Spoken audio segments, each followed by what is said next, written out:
Olá, boa noite. Que alegria estar aqui mais uma noite para conversar com você, para a gente prosear num dedo de prosa com a professora Keila de Faria. É muito bom, né, podermos conversar por este canal. Boa noite. Oi, Kirinha, tudo bem? Como vai? Tô bem, você? Tudo bem também. Tá me vendo? Tá tudo certo? Está tudo certo. Pessoal, o professor Carlos Martins já chegou. Nós vamos, né, começar aqui a nossa live. E antes de darmos início a tudo, eu quero fazer aqui a audiodescrição, né, para termos esse momento inclusivo para as pessoas com deficiência visual. Então, eu sou a professora Keila de Faria, eu sou uma mulher de pele branca, tenho cabelos pretos curtos, ondulados, estou usando um batom vermelho escuro, um brinco de argola prateado médio e uso uma blusa preta da Universidade Federal de Goiás. Atrás de mim eu tenho uma parede branca com algumas plantas. Na parte superior, à minha esquerda, está uma samambaia, logo abaixo uma espada de São Jorge. Eu tenho um painel também, um buia. Né? Estão me ouvindo, gente? Estão me ouvindo? Está? Ah, tá. Ok. E do lado direito tem outra espada de São Jorge, tá? E no meu painel tem uma jiboia também, porque eu gosto muito de plantas, então aqui há um jardim nas minhas costas aqui. E eu passo agora para o professor Carlos Martins também fazer a sua audiodescrição. Olá, pessoal, muito boa noite. Eu sou o professor Carlos Martins, sou um homem negro. Estou neste momento aqui confortavelmente sentado com a professora Keila. Tenho 28 anos, cabelos lisos. Estou neste momento em um espaço um pouco harmonizado, digamos assim. Eu tenho um ambiente verde atrás de mim, também com estruturas em madeira, representando o chão de um jardim, com algumas almofadas e um cenário branco ali atrás. Isso, muito bom.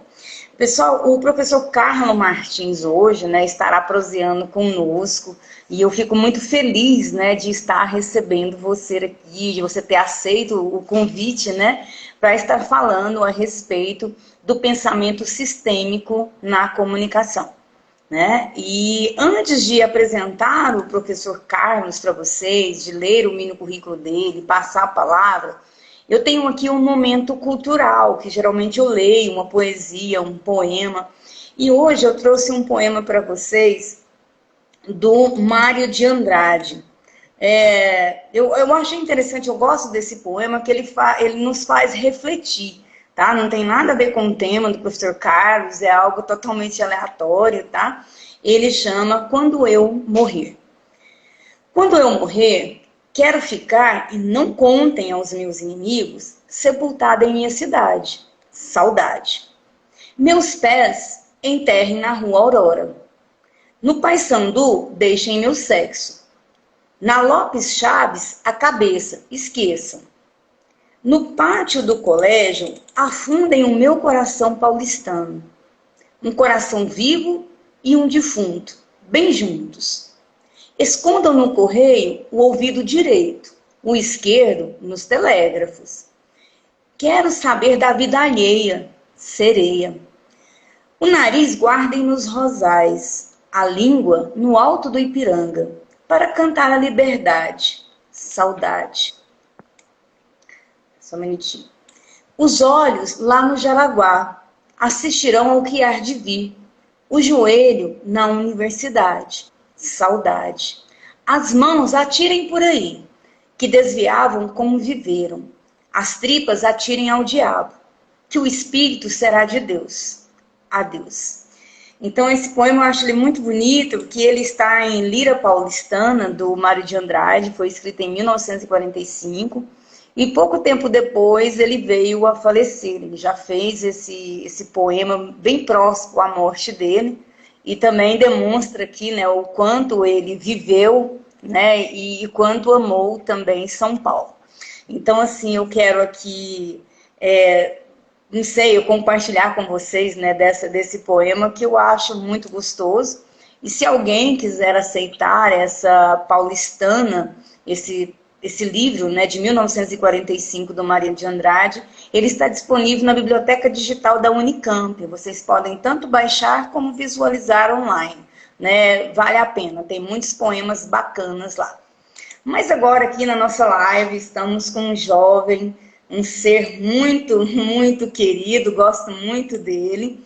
É professor do curso de Relações Públicas da UFG, líder de Gente e Gestão na B2 Agência, mestre em Comunicação Social pela UFG, graduado em Comunicação Social, bacharelado em Relações Públicas em 2014 pela UFG, pós-graduado em MBA em Liderança e Gestão de Empresas pelo IPOG, especialista em processos produtivos criativos pela UFG, trabalhou em empresas de pequeno porte dentro de Goiânia, com foco na área da comunicação e posicionamento estratégico de marcas. Atuou no Goiânia Convention Visitors Bureau, entidade responsável pela promoção do turismo goiano, com articulações a nível internacional. Ministrou treinamentos com temas sobre marketing pessoal e postura profissional. Comunicação no processo de gestão de equipes, comunicação estratégica para líderes, foco e produtividade, relações públicas, entre outros. Palestrante convidado no Intermídias, Congresso e Feira de Comunicação, Informação e Marketing, edições de 2015 e 2016. Participou da organização de eventos para a OMS, Organização Mundial da Saúde, Sinduscom, de Goiás e DF, Ministério da Saúde, Governo Federal, o SEBRAE, entre outras entidades. E é ex-bolsista do CNPq, participante do programa Agente Local de Inovação do SEBRAE.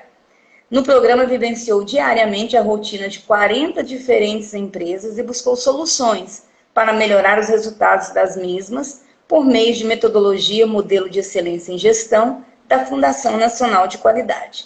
Então, hoje, é esse expert que nós temos aqui para termos um dedo de prosa. Então, professor Carlos, fique à vontade e vamos prosear a respeito do pensamento sistêmico na comunicação. Obrigado, Keila. Vá me assinando aí, por favor, se você me escuta bem, tá, professora?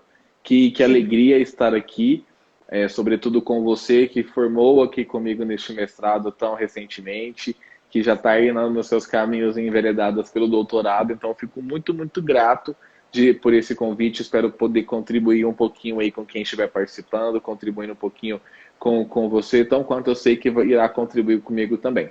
É sempre uma alegria conversar. Você sabe que eu falo muito, que eu amo falar, falo para todos os cantos que me permitem, então é gratificante poder participar deste momento. Bom, eu vou tentar falar um pouquinho mais pausadamente. Eu vou só desativar os comentários para ficar melhor, para não ficar atrapalhando a fala, e depois eu volto a ativar os comentários novamente no término da sua fala, tá? Como preferir, perfeito. Ok. Bom, eu vou tentar falar um pouquinho mais pausadamente, porque falo correndo, então eu vou tentar falar compassadamente para a gente conseguir conversar de forma bem objetiva, mas também bem complexa, bem dinâmica, digamos assim. E por que comunicação sistêmica, né? Do que falamos quando falamos de comunicação sistêmica?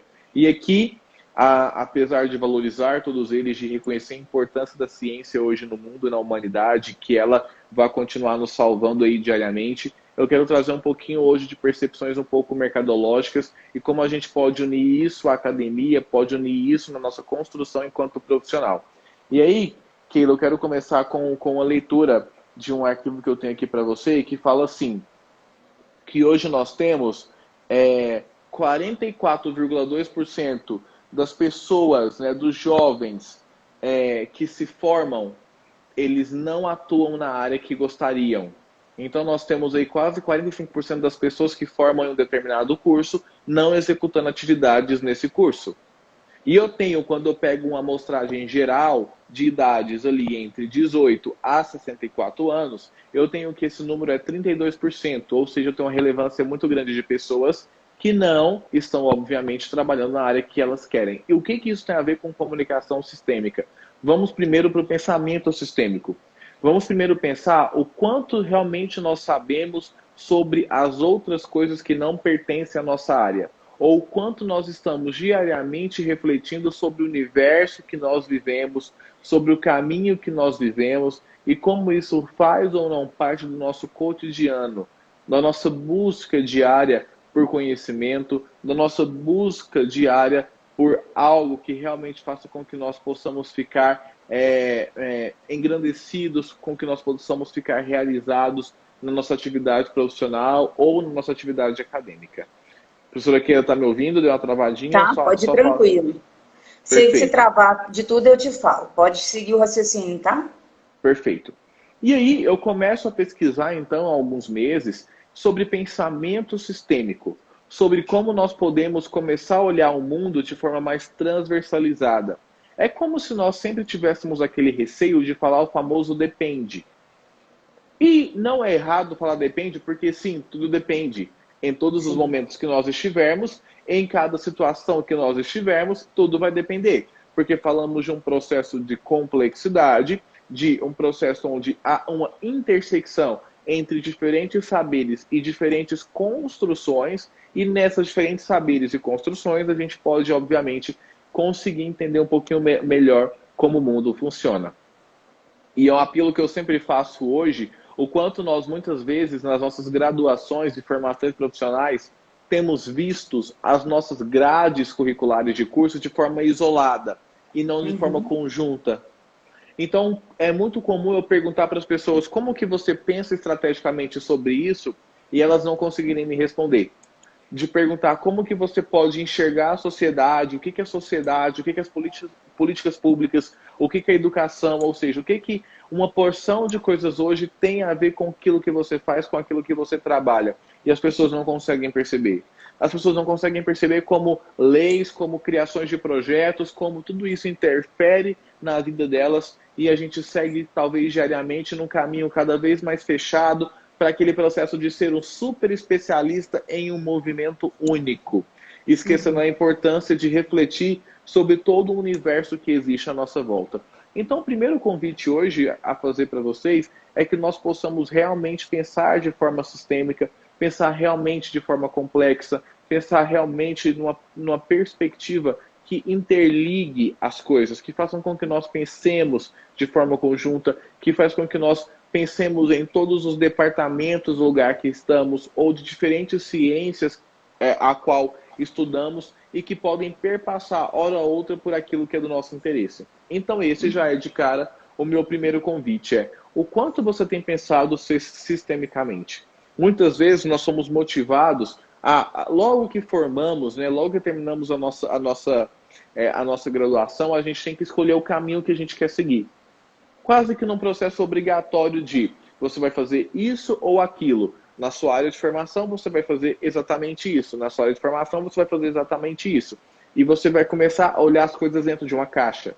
E aí ninguém entende o porquê que eu estou estudando finanças na minha faculdade, ou porque eu estudo gestão estratégica de negócios quando eu faço comunicação, ou por que eu estudo sociologia, filosofia quando eu faço comunicação, quando eu faço ADM, quando eu faço cursos da área da informação, quando eu estudo Bíblia, quando eu estudo GI. Por que eu estudo tantas coisas ao mesmo tempo? Qual que é a lógica? A lógica da construção das grades curriculares, do pensamento sistêmico, ela é correta. Não é correto a forma como a gente se projeta para o mercado, afunilando aquilo que sabemos. E aí, obviamente, nesse mundo louco que vivemos, onde existe um processo de ansiedade para que nós consigamos alcançar cada vez mais rápido aquilo que nós realmente queremos, a gente acaba indo por caminhos cada vez mais retos, mais fáceis, mais práticos e mais únicos para conseguir atingir o resultado. E a gente esquece de um mundo que está à nossa volta. Então, o que você lê? O que você pesquisa? O que você estuda? E o que você estuda para além disso? Como que você faz esse processo hoje diário na sua vida de conseguir ler um pouco mais sobre coisas que não fazem parte intrinsecamente do seu universo? Nós estamos hoje, obviamente, em 2020 e eu tenho pessoas que muitas vezes não vão saber conversar minimamente sobre grupos, sobre minorias, Nós temos diariamente exemplos de pessoas que se escandalizam por coisas simples, por coisas normais, e a partir disso elas parecem estar chocadas com algumas coisas que acontecem, porque viveram afuniladas em uma única forma de pensar e uma única forma de conseguir conhecimento. Então, meu convite é sempre, sobretudo, no seguinte sentido: que tipo de conhecimento você tem construído para agregar a sua área de formação?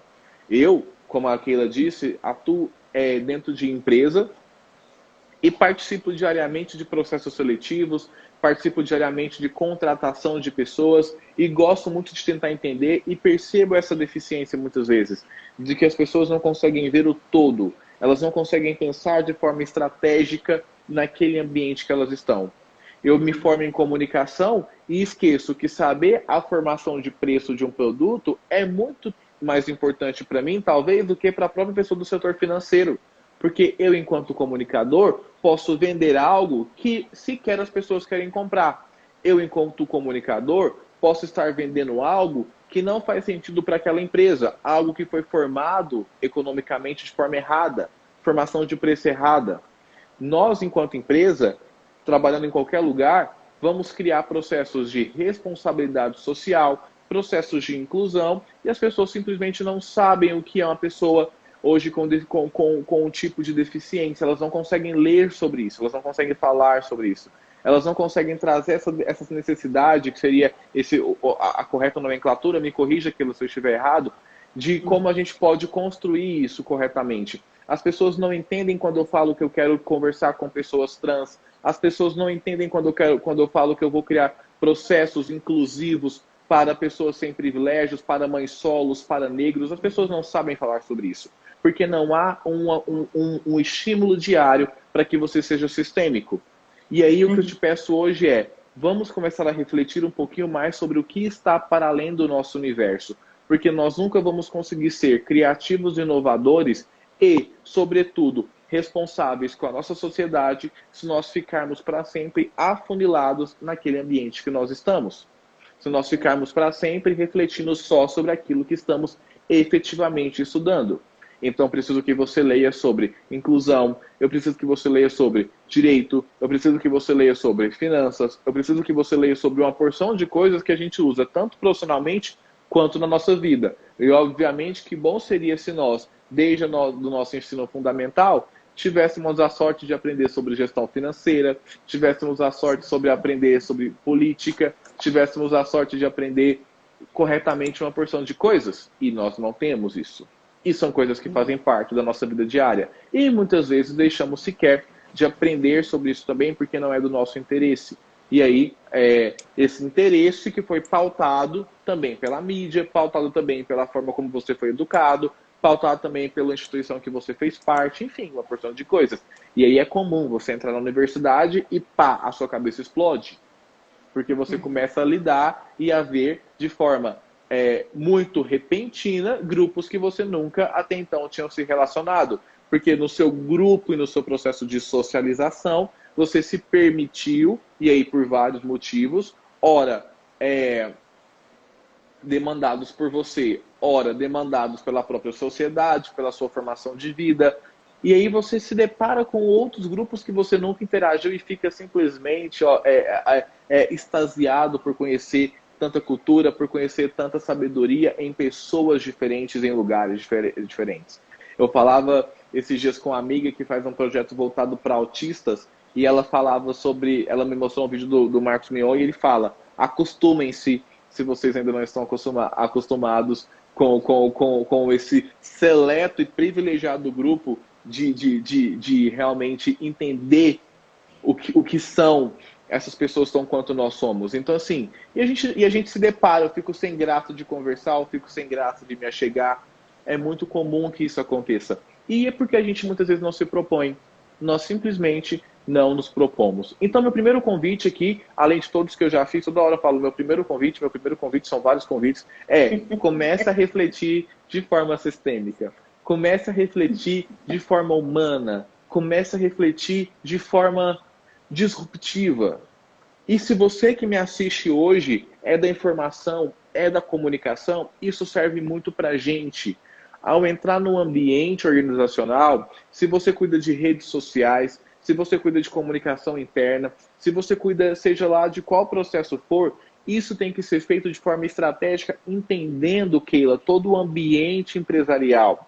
Se você é pesquisador numa universidade, eu quero que você compartilhe e escreva também com pessoas que não são inteiramente da sua área. Você pode impulsionar o seu crescimento, inclusive curricular, inclusive de escrita, com pessoas de múltiplos universos, de múltiplas ciências, porque tudo isso vai conversar uma hora ou outra. A comunicação conversa com a saúde, conversa com a medicina, conversa com a oratória do direito, conversa com todos os universos.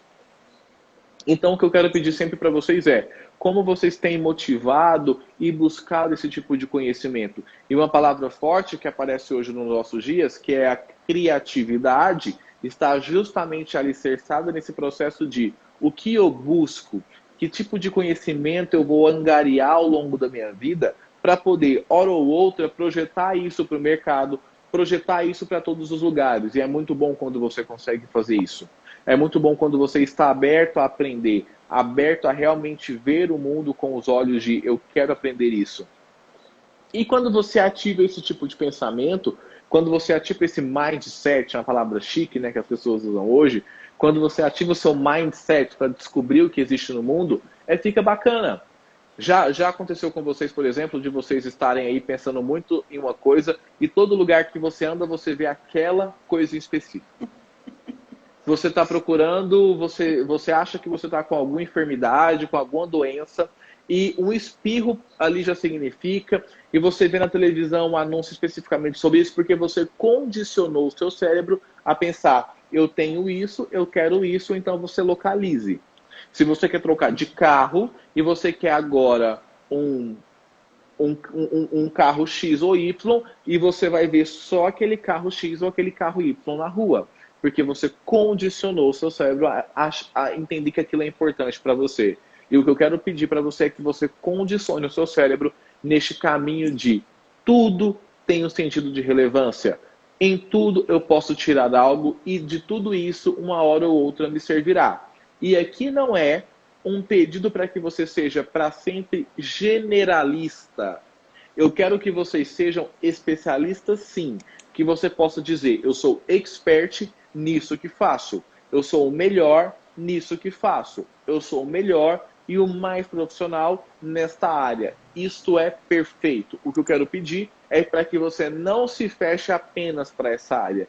Que na ânsia, na correria diária, na busca diária por um currículo, por uma vaga de emprego, você possa aprender que a cada coisa no seu tempo existe um caminho que pode ser um pouco mais genérico no começo e especialista na frente. Porque se nós não nos permitirmos ser generalistas no começo, a gente pode, inclusive, sequer chegar a atuar naquilo que nós realmente queremos fazer.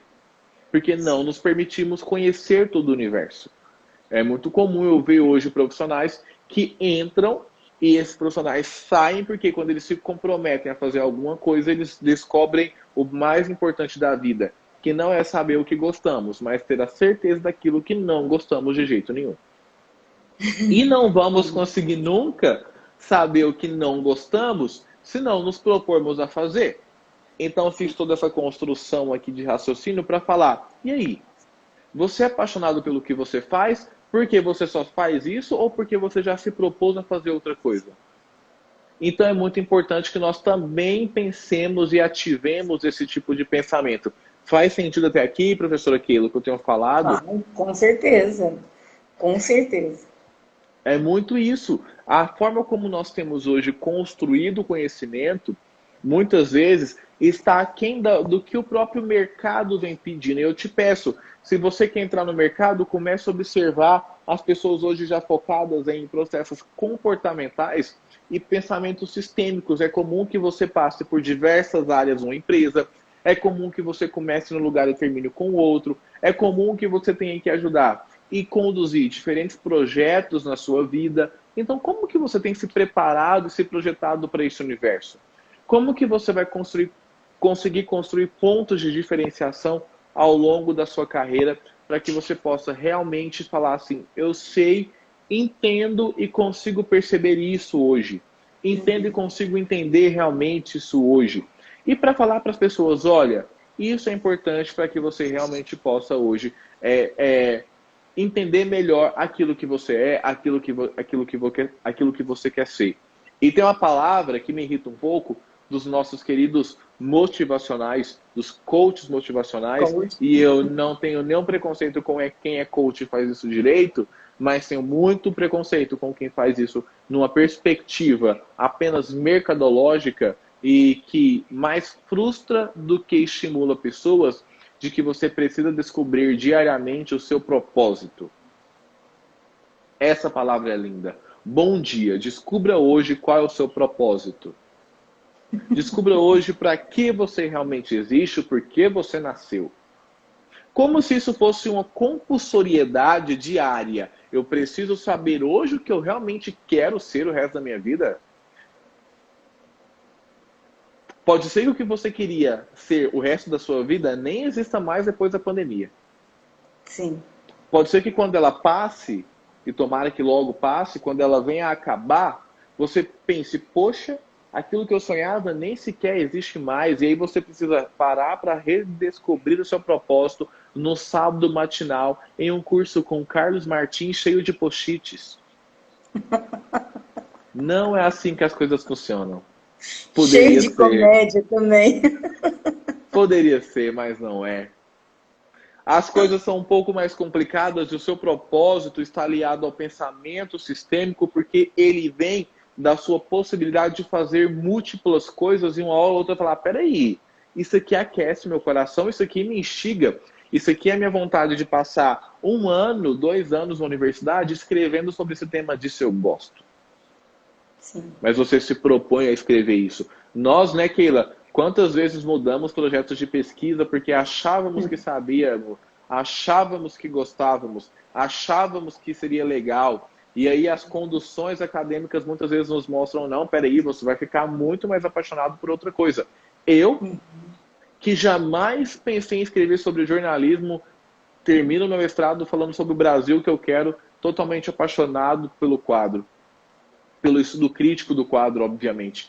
Então, esse pensamento sistêmico vai te possibilitar uma porção de coisas. E aí, a gente pode até fazer aqui uma humilde e responsável, né, citação de Edgar Morin, quando traz brilhantemente todo o seu pensamento complexo para falar, mas nem tudo é como nós achamos que é. As coisas elas são complexas, as coisas elas são mutáveis e elas hoje são diferentes de amanhã. E talvez uma live que eu faça com a professora Keila amanhã não seja a mesma live que eu esteja fazendo hoje, porque amanhã eu posso ter um incidente e isso muda o meu processo hoje enquanto ser humano. Então é de tudo isso que falamos, sim. É de toda essa complexidade. E aí o depende não é errado. O depende é muito pelo contrário, totalmente correto. Eu quero que você entenda que falar depende é ter a convicção e a certeza da complexidade do mundo que você vive e de quantas coisas numa dimensão sistêmica podem hoje ser assim e amanhã ser de uma forma diferente. Então depende. O que você pergunta para mim depende. Nós, ao apresentarmos um trabalho no Congresso, podemos ter que justificar alguma coisa de quando escrevemos, porque na época que escrevemos isso era diferente. E aí eu falo de um pensamento, obviamente, sistêmico. E a comunicação sistêmica, ela é, obviamente, então, um convite a pense de forma sistêmica, entenda que a comunicação não está apenas ligada ao ato de comunicar, de falar, de interagir, de enviar mensagem para um receptor, mas mais do que isso, que eu faça isso de uma forma estratégica. Eu estava na empresa esses dias pensando sobre construção de comunicação para pessoas que são ali na base empresarial, Keila. Sim. E aí o pensamento sistêmico de alguns colegas diziam muitas vezes, vamos fazer essa campanha da forma como ela tem que ser. E em outras empresas que já fui, a mesma coisa. Indústrias, vamos fazer essa campanha. Vamos criar um e-mail marketing, Keila. Vamos criar um post no Instagram. Aí eu chamo meus colaboradores para assistir. O pensamento linear de quem forma, de quem vive num único mundo, numa única dimensão, é esse. O pensamento sistêmico te convida a pensar, e se essas pessoas não souberem ler? E se minha base, se a minha estrutura organizacional, o que a gente chama erroneamente de chão de fábrica, não souber interagir com mídias digitais? E se essas pessoas não tiverem acesso de forma consciente a esse tipo de comunicação, a esse tipo de informação?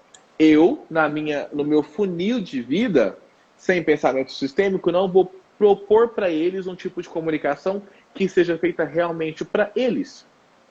O nosso processo enquanto pesquisador, comunicador, o nosso processo na linha da informação é criar diariamente uma alfabetização das pessoas por meio do nosso pensamento sistêmico. Porque eu vou falar, aquelas pessoas ali precisam de uma comunicação específica para elas, porque elas não sabem, obviamente, do que nós estamos falando, elas não tiveram o privilégio de entender isso como nós tivemos o mesmo privilégio, de sermos educados por universidade, de estarmos no meio de pesquisadores, de estarmos no mercado de trabalho. Então, o pensamento sistêmico te pede, inclusive, para entender o outro e saber que o outro pode estar inserido em diferentes tipos de intersecções sociais, né, para, a partir disso, se comportar de maneira X e Y. Então, a gente também fala aí de pensamento sistêmico nesse tipo de lugar de construção. Então, ele vai pedir mais uma vez para você observar o todo. De que todo nós estamos falando. E não é do todo que existe ou que você conhece. Ou do todo que te interessa. É do todo que realmente faz com que haja pessoas, seres vivos, seres humanos, lidando com aquilo que você está propondo. É dessa complexidade que nós estamos conversando hoje que eu quero pedir sempre para vocês refletirem comigo. Keilinha, até aqui. É isso? Você quer ir para a prosa? Já a gente ativar os comentários? Vamos. Pessoal, assim, o professor Carlos, assim, explanou, né, assim, com uma linguagem bem simples, porque é isso que eu tinha conversado com ele antes, porque a intenção de Um Dedo de Prosa, que é um projeto de extensão, é de popularizar a ciência, e isso ele fez muito bem aqui, né? Ele trouxe o que é o pensamento sistêmico na comunicação e como essa comunicação interfere, né, nessa popularização da ciência.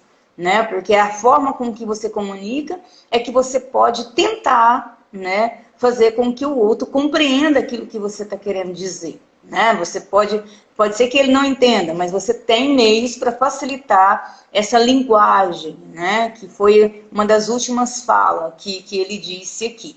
Então, assim, agora eu vou ativar os comentários e você que está aqui conosco, né, nessa prosa, se quiser compartilhar conosco assim, o seu pensamento a respeito do que está sendo tratado, pode deixar nos comentários. E eu tenho já algumas perguntas aqui também, porque fizemos uma enquete, né, durante o dia, que pergunta gostaria de fazer para o professor Carlos Martins. E assim, e como eu comentei com ele também, a ideia sempre é de pegar essas perguntas mais simples para que as pessoas compreendam, né, o que nós aqui, do ramo científico, vamos dizer assim, queremos dizer com isso. Que é comunicação, igual ele já explicou um pouco do que seria essa comunicação, né? E ele falou uma frase aqui, e eu queria entender, eu até anotei aqui, que nós chamamos de erroneamente chão de fábrica. Por que você coloca erroneamente chão de fábrica, professor Carlos? Eu não gosto do termo chão de fábrica. Me parece... A minha luta diária, Keila, quando estou no ambiente organizacional, eu vou começar por uma história. Para ficar mais fácil, contar essa história hoje na minha aula, na universidade. E eu estava falando com os alunos, que eu também não gosto de falar alunos, porque acho que eles são tão quanto iluminados como nós, que também somos alunos às vezes, né? Então, conversava com os acadêmicos sobre a seguinte perspectiva, que uma vez entrei numa empresa, me formei e arrogante que era, porque estava com conhecimento que me foi dado, com conhecimento que meu privilégio me permitiu conquistar, e ali eu cheguei para falar sobre um plano de comunicação e um plano de desenvolvimento humano para as pessoas que estavam ali. E aí criamos uma porção de coisas, eu com o time de RH, com o psicólogo, uma porção de coisas, e chegamos ali no nosso chão de fábrica. E ali eu entendi uma coisa engraçada, porque eu cheguei e propus para o Sr. Marcos, falei, Sr. Marcos, eu quero que o senhor estude, vou te propor uma formação, vou te propor uma porção de coisas, de cursos, você vai aprender um monte de coisa, vai falar melhor, escrever melhor, a empresa quer te desenvolver. Aí sabe o que o Sr. Marcos falou para mim, Keila? Falou assim, Carlos, eu não quero isso não. O meu sonho é ter o meu lote, a minha casa. E se você puder me ajudar a comprar essa casa descontando no meu salário, porque não tenho nome para comprar isso na praça, não posso financiar. Se você, a empresa, me ajudar a comprar isso e pode me dar no final do mês só cesta básica para eu comer, eu vou ficar o homem mais feliz do mundo. Aí eu parei, chamei minha equipe, falei assim, vamos todo mundo embora agora. Porque nós não tivemos a iniciativa de entender o que realmente aquelas pessoas queriam quando elas pediam as coisas pra gente. Nós, quando nos isolamos, aqui ó, não entendemos que existe um mundo, que existe um conceito de cidadania, inclusive cidadania empresarial, nós nos perdemos. E aí eu falo, Keila, o lugar que eu mais aprendo todos os dias dentro de uma empresa é com a minha base. E eu chamo de base, eu não chamo mais de chão de fábrica. Essas pessoas estão muito mais altas do que a gente, ensinam muito mais coisas do que nós sequer imaginamos. E nós, enquanto comunicadores, enquanto profissionais, seja lá de qual área estivermos, temos que fazer com que haja uma valorização deste grupo para que eles entendam qual que é realmente a função deles hoje dentro de uma empresa. Porque até então, viviam isolados, viviam ali como a tia da faxina, a tia da limpeza. Errado. Fazem muito mais coisas muitas vezes, trabalham com esforço físico. E aí a gente precisa também entender que em uma sociedade que deveria valorizar mais a ciência e mais o esforço intelectual, que é o que nós realmente produzimos, há sim as pessoas que por desfavores sociais e por uma questão de desprivilégios não conseguiram chegar a alguns lugares, mas isso não faz elas serem diferentes da gente, muito pelo contrário, elas estão ali para contribuir com esse processo. Então não gosto de falar chão de fábrica muito por isso, por uma questão que você aprendeu comigo também lá na universidade, o quanto líamos sobre cidadania. Sim. E essa mesma cidadania, ela se repete dentro dos ambientes empresariais também, Keila. Certo, mas apesar desses desenvolvimentos, né, dessas inovações, né, tanto no campo da comunicação como da administração, porque acaba que está, né, imbricado, da psicologia, do comportamento, que você falou, de desenvolvimento humano, acaba Sim. envolvendo também, né, a questão da psicologia do comportamento. Isso ainda está pouco aplicado, ou estou errado? Porque a gente vê, porque eu vou falar agora de dentro de onde nós estamos, né, professor Carlos, que é a universidade. Então, a gente percebe ainda essas pessoas que você acabou de mencionar, que são a base, às vezes serem maltratadas ou mesmo invisibilizadas, né, como se elas não existissem. Há pessoas que passam ou que trabalham naquele prédio e inviabilizam.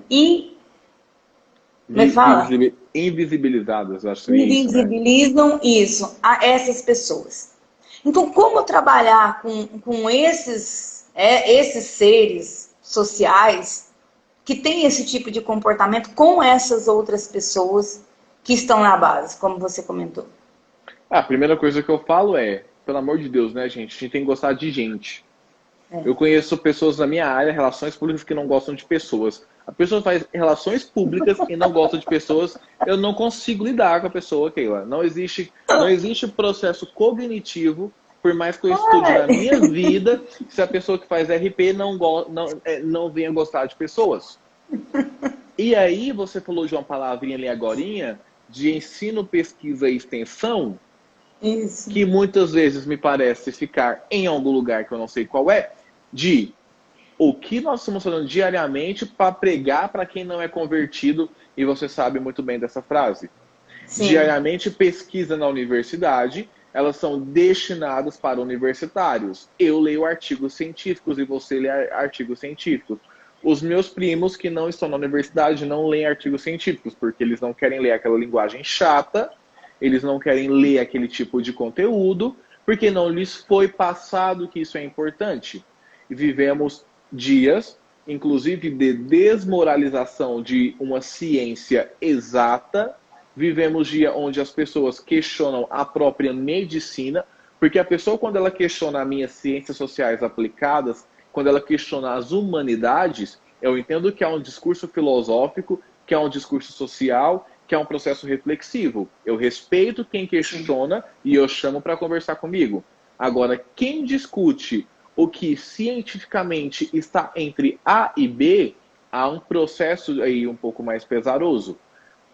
Em tempos onde há uma desvalorização científica, em tempos onde as pessoas não estão pregando para quem deveria realmente ouvir, é muito complicado eu fazer com que as próprias empresas que contratam essas pessoas estejam cientes de que elas devem fazer isso. E sejam cientes de que existem milhares de estudos que vão falar sobre a cidadania empresarial, mas que nunca chegou no dono de uma empresa o que é cidadania empresarial. E eu falo isso com a propriedade de quem passou por 40 empresas pelo Sebrae Goiás, de quem atuou e sempre atuou, e você me conhece, dentro do mercado. Empresário não sabe o que é cidadania empresarial.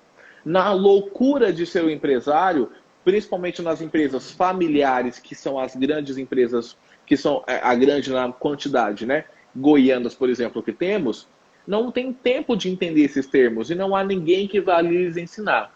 E ao contratar as pessoas que eles contratam, que são as pessoas formadas, para ajudá-lo a gerir aquele negócio, se essa pessoa não entra com um senso de humanização, com um senso de coletividade, com um senso de empatia, com um senso de respeito, com um senso de realmente fazer com que toda organização seja percebida, a gente não consegue mudar a realidade. Então, o que fazer? É um processo, sim, educacional, de realmente fazer com que nós consigamos conversar com as pessoas de acordo com aquilo que elas realmente conseguem nos entender, Keila. Eu tive no começo da pandemia pessoas que não sabiam como usar uma máscara, que não sabiam o que era o álcool em gel. Então, assim, como que nós estamos realmente conversando com essas pessoas? Isso é a nossa função, sim. Primeiro, como seres humanos. Segundo, como cidadãos. E terceiro, como profissionais que trabalhamos em empresas fazendo seja lá o que for. Nós temos que educar, que alfabetizar as pessoas. Mas isso só vem quando eu tenho um pensamento sistêmico aberto para pensar, poxa, existe um universo além do meu. E quando o meu pensamento ele é sistêmico, eu posso entender porque eu pesquisei coisas diferentes que para essas pessoas mais simples, eu vou conversar a partir de ícones. Eu vou construir infográficos, vou construir conteúdos iconográficos, vou construir formas de comunicação mais ilustrativas, vou usar as próprias ilustrações, ou seja, para conduzir esse tipo de discurso. Porque aí eu consigo começar a transformar. Ah, Carlos, mas dá trabalho. E sim, dá trabalho. É o caminho. Se não for trabalhoso, gente, não faz sentido.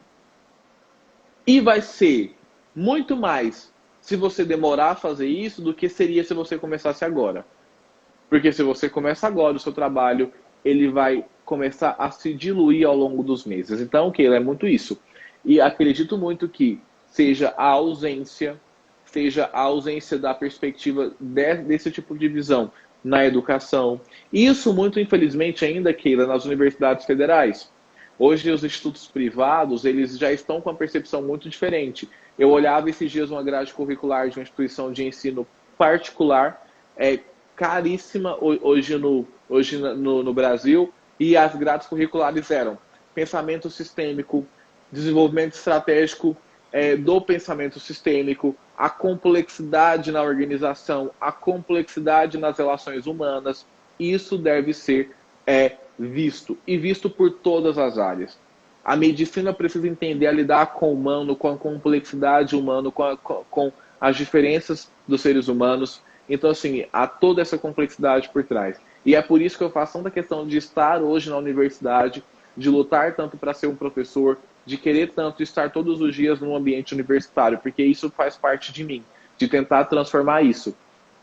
E aí, a extensão que você tem feito com essa live é o que é o importante, entendeu? É praticar a live, é praticar uma postagem, é praticar um tipo de conteúdo, é fazer com que isso saia do nosso meio, que a gente pare de pregar para quem já se converteu, que a gente comece a falar com as pessoas que não conhecem sobre isso, que nós façamos palanques públicos, que nós falemos disso em diferentes lugares. E aí eu tenho realmente essa projeção da pesquisa para o mercado, mas de forma real, de forma verdadeira, de forma simples, transparente, sem palavras, sem muitas coisas. E aí a gente vai mostrar para a sociedade o quanto a universidade é importante, o quanto fazer pesquisa é importante. Porque pesquisamos todos os dias há milhares de anos e, infelizmente, muitas vezes não somos reconhecidos por isso. É verdade. Você falou num ponto muito importante também, que é nessa questão de currículo, né, da curricularização, de escolas particulares de pontas, classe A, né, que geralmente a gente chama assim de classe A, ter um currículo dentro dessa perspectiva, dentro de porque se você for analisar isso, é dentro da filosofia, da psicologia, da sociologia, que abrange tudo isso, né? Que quando você fala de sistêmico, você está vindo de um viés filosófico, né? Que o viés filosófico ele vem dessa base sistêmica também.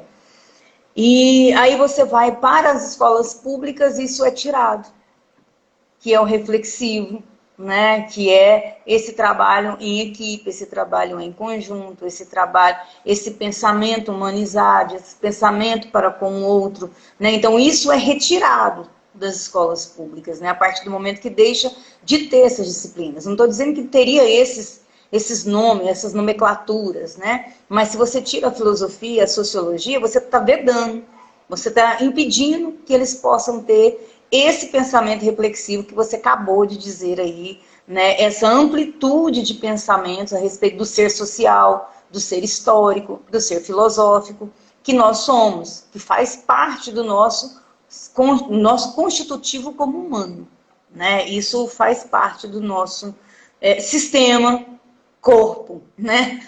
Todo o nosso sistema corpo. Eu tenho uma pergunta aqui para você. Professor Carlos, você acredita que o pensamento sistêmico é um sistema fechado? Não. É justamente o positivo, né?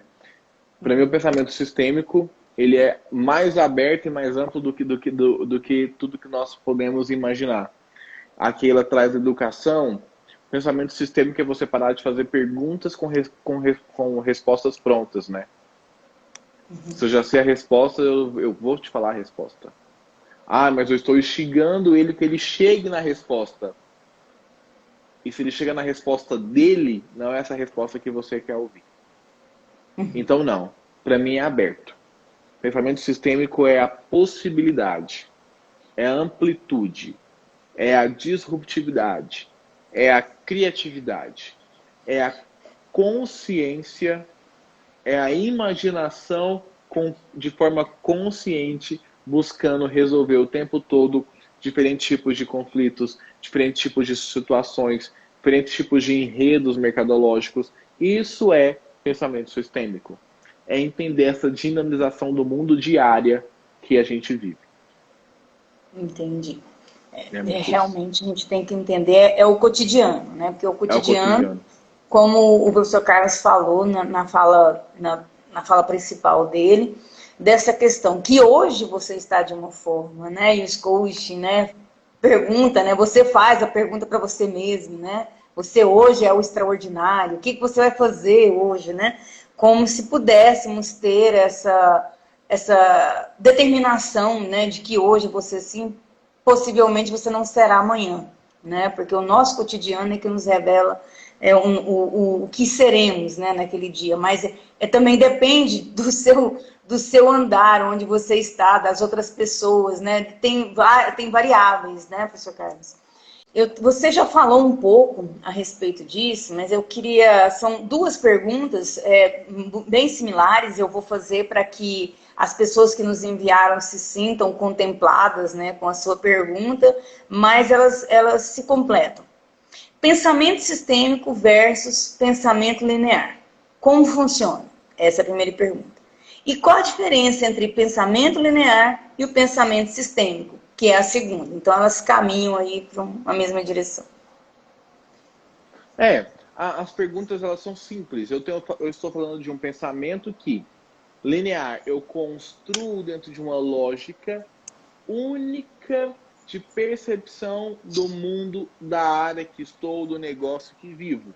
Eu vou construir um pensamento que me leve de um ponto A a Z, desconsiderando talvez algumas variáveis, não todas, eu posso passar uma hora ou outra por algum caminho ou por outro, mas eu vou criar um mecanismo rápido, curto, de ponta a ponta para alcançar um resultado X ou Y.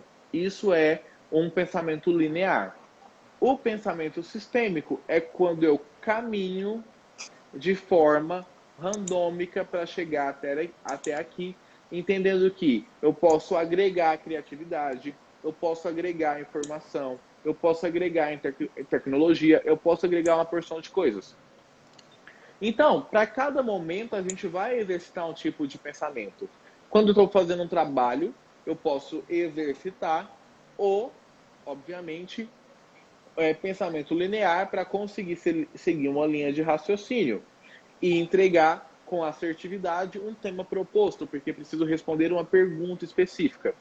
Quando eu vivo com o pensamento sistêmico, eu vivo com as múltiplas possibilidades, eu vivo com e se, eu vivo com depende, eu vivo com essa outra forma de ver, de encarar, de perceber o mundo a partir de diferentes tipos de estímulos, de diferentes tipos de momentos. Então, assim, isso é pensamento sistêmico. É entender o que hoje é o mercado antes e pós dessa pandemia. Que vai... Cortou um pouquinho o áudio, senhor Carlos. Está cortando o áudio. Vamos voltar. Isso. Voltou? Você parou no mercado pós-pandemia. Isso. Então, pensar nesse pensamento sistêmico pós-pandemia, nesse mercado pós-pandemia e pré-pandemia, é você entender, enquanto empresário, enquanto acadêmico, enquanto profissional, o que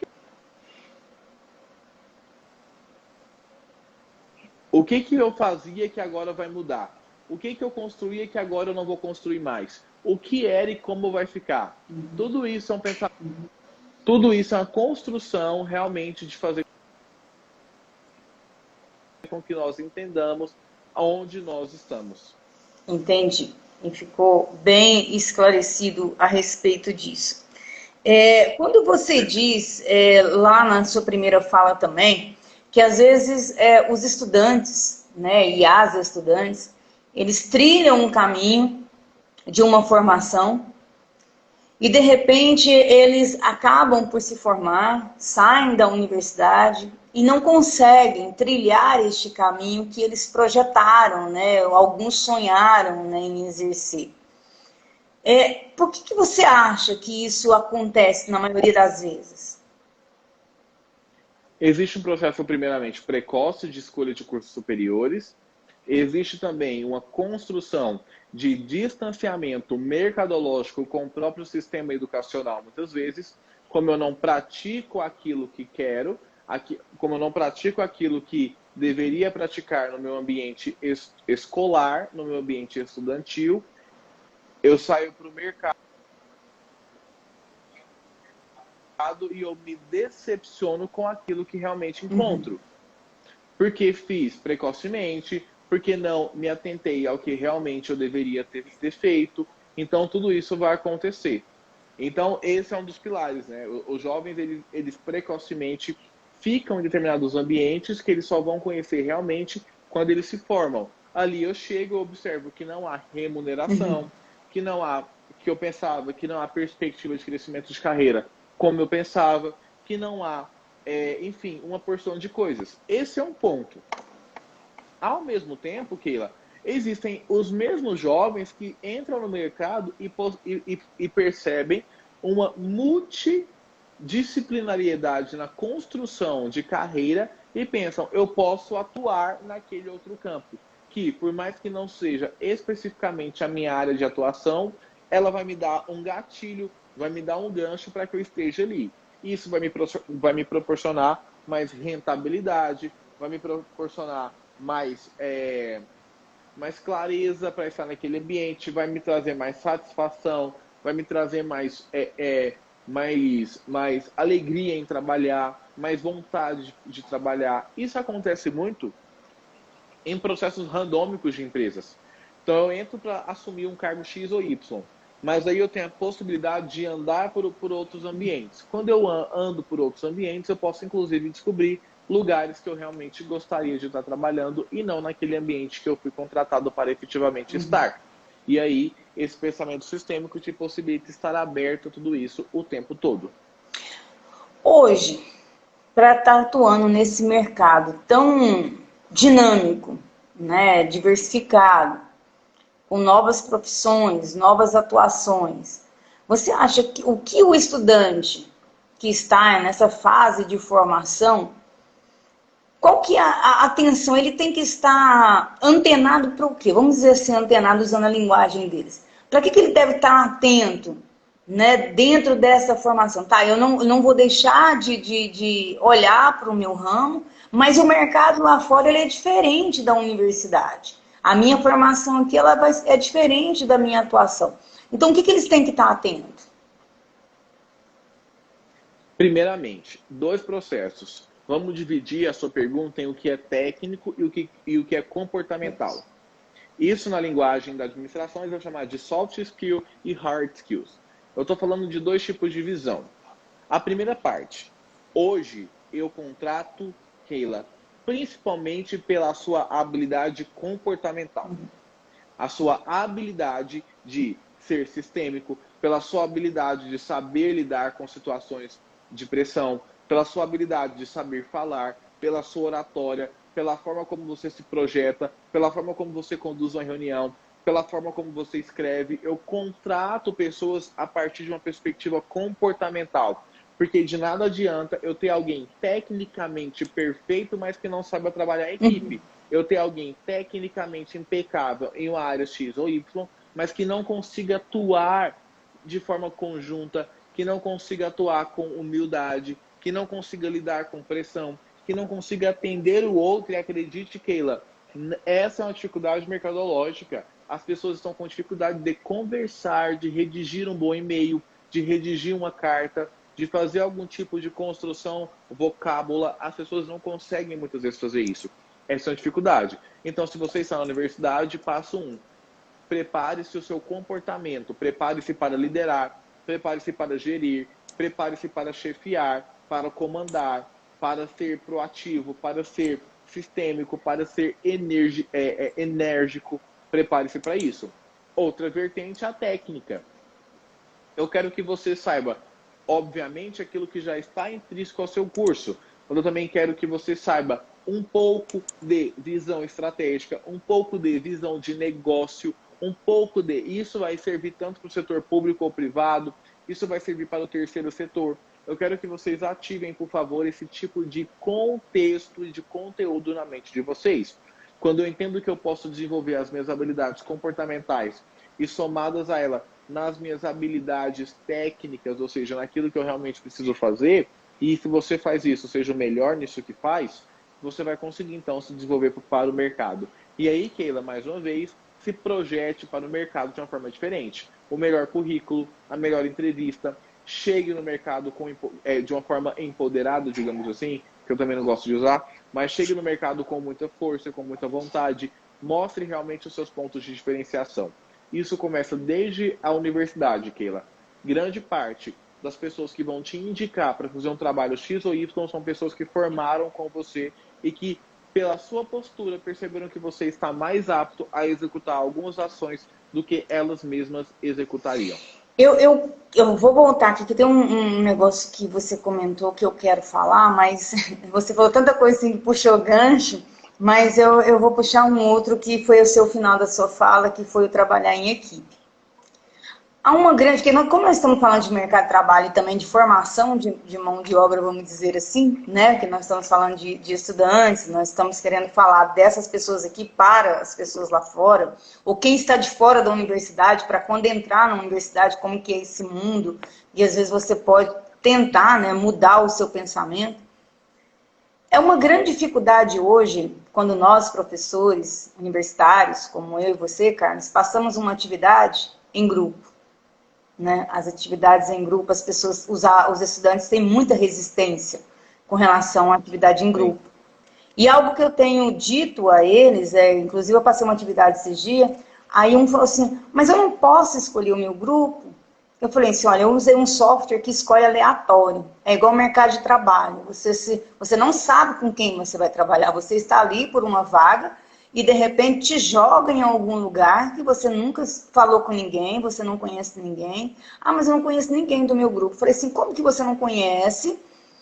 Se você está 1 ano e meio com essas pessoas dentro da sala, né? E como que você não conhece? Então, aí você já percebe uma dificuldade de relacionamento, que foi o que você falou. Que as pessoas estão sentindo dificuldade de conversar. Nessa coisa eu tenho 2 ganchos para você, mas primeiro é isso. Essa dificuldade de comunicação. A pessoa passa 1 ano e meio convivendo, a hora que você pede um trabalho em grupo, e aí pede aleatório, o software escolhe, separa os grupos, eu não quero ficar nesse grupo porque eu não conheço a pessoa. Como fazer com esses estudantes? E mostrar para eles que o trabalho em equipe, dentro de sala de aula e não só na universidade, aí eu vou falar lá desde o Fundamental 2, ou até mesmo no Fundamental 1, quando a professora, né, tanto a primária como a professora secundária e ensino médio, projeta esse trabalho em grupo, é formando esse ser social, querendo ou não, para o mercado. Como trabalhar isso na mente desses estudantes? Que isso tem uma relevância para ele a nível de mercado? É, eu levo. A única forma que eu consegui, Keila, porque a sua pergunta é talvez de 97% dos professores do Brasil, a única forma que eu consegui fazer isso foi realmente levando cases, mostrando cases. Eu sempre deixo com que os grupos sejam, na sua maioria das vezes, escolhidos por eles, mas eu falo. É porque é muito mais fácil a gente trabalhar com quem a gente gosta, né? É muito mais fácil a gente trabalhar com quem tem o mesmo interesse que a gente, porque a gente não está aberto ao outro, eu não estou aberto à diferença, eu não estou aberto à singularidade, eu não estou aberto ao atrito, né? Eu não estou aberto à crítica, eu não estou aberto ao feedback, eu não estou aberto a nada que venha do outro e que possa me tirar da minha zona de conforto, da minha seletividade intelectual. Então a gente começa a criar pessoas que se formam, grupos que se formam para eles mesmos e que vão sempre criar esse tipo de dinâmica. Estar aberto ao outro é muito importante. Estar aberto ao contexto que aquela pessoa vive é muito importante. Quantas vezes nós, já por preconceito, não nos envolvemos e aí quando tivemos uma oportunidade ou fomos compulsoriamente obrigados a nos envolver com alguém, descobrimos que aquela pessoa ai, não era como eu pensava. Ai, você é muito mais legal do que eu imaginava. Porque a gente não se permite conhecer o outro, não se permite visualizar o outro, nos fechamos na nossa consciência, no nosso intelecto muitas vezes ignorante, nos fechamos naquele mundinho e esquecemos do outro. Isso no mercado, chicote, não é outra palavra. As pessoas apanham, elas apanham, Keila. As pessoas Apanho apanham. mesmo, é verdade. E aí, E eu pode vejo. terminar. Não, assim, e eu vejo isso. Ai, cara, essa pessoa ela é excelente, ela sabe mexer no Excel, ela faz planilha, ela faz PowerPoint, ela apresenta, ela não sabe lidar com o outro. Hoje em dia, Keila, muitos dos maiores líderes do mundo não são pessoas que sabem tudo tecnicamente daquela área que lideram. São pessoas que simplesmente sabem lidar com pessoas. Com pessoas. E aí, nessa mesma linha de raciocínio que você falou, dessa dificuldade de comunicação que temos, né, apesar das redes, apesar dessa amplitude de acesso, né, e de contatos virtuais, não sei se você já assistiu ou ouviu falar, que saiu agora o documentário da Netflix, sobre o dilema das redes sociais. Né? Que aí ele vem mostrando justamente isso, esses impasses do mundo atual, a polarização, a ansiedade, a depressão, essa desconexão com o mundo real, né? Que é isso que você está comentando agora também. Um pouco dessas fake news. E eu achei esse documentário forte. Eu não sei se você assistiu. Ainda não. Vai ser sábado, tá na minha agenda. Eu achei ele forte, justamente por isso, porque quando ele coloca tudo isso, e aí eu não vou te dar o spoiler não, né? Que aí eu vou te falar, né? Não, pode dar, pode dar. É Não, para mas saber rapidinho. ele vai falar muito disso que você está dizendo aqui, dessa dificuldade de comunicação e desse uso das redes, dessas grandes indústrias de softwares, né? E aí falando de Facebook, falando de Instagram, falando de Snapchat, falando de Twitter, falando de LinkedIn, aqueles 7 pecados da gula lá que o pessoal geralmente fala, sabe? Aqueles 7 pecados virtuais. E aí falam de que nos usam, nós, os nossos dados, como produtos, como mercadoria, né? Porque aí nós somos todos, a gente acha, nós achamos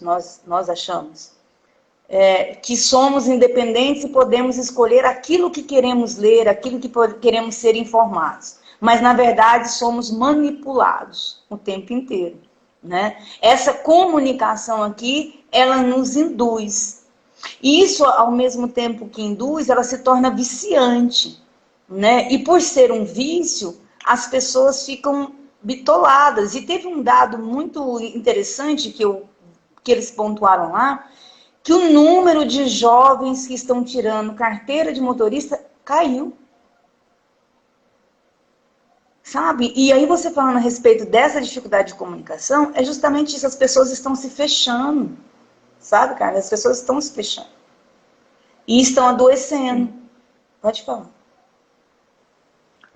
As relações humanas, eu sempre fico preocupado, assim, as pessoas falam, estou com saudade de abraçar as pessoas depois da pandemia, estou com saudade de rever as pessoas depois da pandemia. Eu estou preocupado que eu acho que quando acabar a pandemia vai todo mundo continuar em casa, e que bom que estamos aqui, que bom que a pandemia, infelizmente, aconteceu para que nós pudéssemos ficar mais fechados. As pessoas esqueceram de como se relacionam, de como precisam se relacionar, do quanto a relação humana é importante, do quanto lidar com o diferente é importante, do quanto lidar com o outro é importante, porque o diferente para mim é o mesmo diferente para você, e obviamente eu sou o seu diferente, enquanto você é a minha diferente. Então a gente esqueceu dessa perspectiva e nós nos esquecemos dessa construção, e obviamente as mídias digitais, as redes sociais, a globalização permite que eu ache e que eu aleatoriamente me envolva também, mais uma vez, com apenas os grupos que fazem sentido para mim. Eu vou me envolver com as minhas comunidades, eu vou me envolver com os meus amigos, eu vou me envolver com as minhas amigas, eu vou me envolver com aquilo que faz sentido para mim. E, obviamente, eu esqueço de outro mundo. E você trouxe, nós achamos que consumimos aquilo que queremos e, na verdade, somos instigados a consumir aquilo que achamos que queremos porque fomos ensinados a consumir somente aquilo. É uma lógica quase lá do Brasil que eu quero da Rede Globo de televisão. O Brasil que eu quero é o Brasil que a Globo me ensinou a querer e eu peço este Brasil porque é aquele tipo de pauta midiática que faz parte da minha construção social, psíquica e uma porção de outras coisas. Então a gente segue fechado. Eu saio correndo da universidade para me fechar no meu quarto e assistir as minhas maratonas de seriado, porque é interessante e é bom que eu passe 13 horas na frente da televisão e acabe, antes de mais nada, aquele seriado de uma forma muito rápida. Então existe sempre essa perspectiva constante de eu consumo aquilo que eu acho que quero consumir, sem saber eu, obviamente, que estou sendo instigado a consumir aquilo por meio de vários mecanismos e por meio de vários termos de aceites que eu assino porque não leio. Então é muito essa corrente. É muito esse mecanismo. E sim, as pessoas se fecham, Keila. Eu tenho dificuldades hoje, mercadologicamente, de encontrar pessoas que se relacionam, pessoas que estão abertas, pessoas que conversam, pessoas que interagem, pessoas que sabem realmente entender e lidar com problemas, pessoas que sejam resolutivas, que pegam o telefone e falam assim, isso que eu vou resolver. Porque imagine você que já é difícil eu, na universidade, me relacionar com pessoas que são na minha sala, imagina quando eu preciso de alguém para relacionar um conflito de uma pessoa que ela nunca viu, de uma pessoa que ela não sabe conversar, de uma pessoa, enfim. Isso é muito complexo. E aí, as relações humanas, elas estão cada vez mais, obviamente, a gente já tem as teorias sobre isso, superficiais, elas estão mais efêmeras, elas são a porção de outras coisas, diariamente. Eu quero, assim, para as pessoas que estão aqui conosco, e para quem for assistir depois a live, não deixem de assistir esse documentário, O Dilema das Redes Sociais. Tá? Ele é um alerta para a gente, né? Como nós somos tratados como mercadorias, como funcionam os algoritmos dessas redes sociais. Cuidado com esses contratos que o professor Carlos falou aqui, porque às vezes a gente coloca lá aceito, e esse aceito são os seus dados que eles vendem e ganham milhões e milhões e milhões em cima disso, né? E a gente tem que estar atento para isso. Eu tenho uma outra pergunta aqui, a respeito, sim, se, professor Carlos, gostaria de saber, no pensamento sistêmico, houve alguma mudança na sua teoria ao longo do tempo ou ele foi substituído? Bom, eu ainda estou lendo as teorias acerca do pensamento sistêmico, não vou me comprometer teoricamente neste processo, dizer que houve ou não alteração, mas posso afirmar que há uma crescente de importância do pensamento sistêmico, porque esse fator, nós caminhamos para um processo de estímulo, de incentivo de que você esteja super especialista em tudo, em alguma coisa ou outra, na verdade, e agora, antes de você ser um especialista em algo, eu vou pedir para que você estimule o seu conhecimento para conseguir ou entregar isso que você é especialista de uma forma melhor. O médico que passa por um processo de gestão, por um processo de compreensão do outro, por um processo de cidadania, ele consegue atender melhor, ele consegue ter mais empatia. Um advogado que passa por processos antes de se tornar o melhor advogado vai conseguir entregar um outro tipo de trabalho enquanto advogado. Eu, relações públicas, quando me permito passar por processos sistêmicos de socialização, eu vou conseguir entregar um benefício muito diferente em relação ao meu trabalho, porque participei desse processo. Teoricamente, não sei dizer como a teoria se comportou em relação a isso, mas sei te dizer que hoje ela é muito importante do que ela já foi. Entendi. Opa. Ué, isso, minimizou. Aqui tem uma pessoa que fala sobre comunicação não violenta. E ela quer saber, assim, se há uma diferença dessa questão de comunicação não violenta e pensamento sistêmico. A comunicação violenta hoje já passa, inclusive, por críticas, né, Keila? A comunicação violenta é um processo de empatia, é um processo de você conduzir toda uma comunicação a partir de estímulos e de uma perspectiva no lugar do outro. É quando você realmente consegue uma compreensão mais fácil. Mas hoje há leitura sobre privilégios, há uma leitura realmente sobre uma tentativa de compreensão ainda superficial do outro, como se eu pudesse pegar alguém com uma história de vida gigante, que passou por dificuldades extremas, que hoje se comporta enquanto corpo, enquanto voz, de um jeito, e eu, por achar que posso praticar uma comunicação não violenta, vou trazer essa pessoa, por achar que posso praticar, né, vou trazer essa pessoa para conversar junto comigo, no meu tom, da forma como eu penso, da forma como eu fui educado ou como o privilégio me ajudou a ser educado. Então há esse caminho que nós passamos. E há uma diferença bem atenuante aí, que é realmente isso. A não violenta, eu me projeto para o lugar do outro, eu entendo aquilo e tento conversar com ele numa perspectiva que faça sentido para ele a partir da construção de vida dele. A comunicação sistêmica está mais ligada a um processo onde eu olho realmente para o todo, para agregar a área da comunicação, pensamentos de outras áreas, de outros conhecimentos. Entendi. Tem uma pessoa aqui que quer, assim, ela compartilha a opinião dela e quer saber a sua. Professor Carlos, acredito que o tecnicista é a busca da verdade para a verdade partilhada. Penso que o indivíduo sozinho não faz comunicação. E você, o que pensa? Penso mesmo. Não, é o mesmo, perfeito. Como que vai comunicar sozinho, né? Monólogo, né? Isso aí. Não tem como. As pessoas ainda tentam hoje em dia. É bem legal, né? Eu falo e não respondo e eu quero que a pessoa aceite aquilo que eu falei. Mas é exatamente isso. Nós não comunicamos sozinhos e nós estamos falando de uma verdade E ela traz esse pensamento tecnicista, né? Esse pensamento do técnico, do muito mecanicista, daquilo que é realmente, poxa, desconstruído de uma ciência complexa, aquilo que é simples de fazer. E isso realmente não agrega, não faz muitas vezes com que nós consigamos atingir resultados, diferentes. Apesar de o Brasil também ter um olhar para o técnico muito forte. Eu não sei se foi pelo título que nós colocamos na live, mas muitas das perguntas, elas vieram com esse viés ou com esse entremeio de pensamento de técnico. Tanto que uma pergunta aqui é: comunicação sistêmica é um método de estudo? Pode-se dizer isso? A gente pode, não é um método de estudo, mas é um método talvez na compreensão de, poxa, eu posso olhar hoje para o meu estudo e o que é comunicação sistêmica?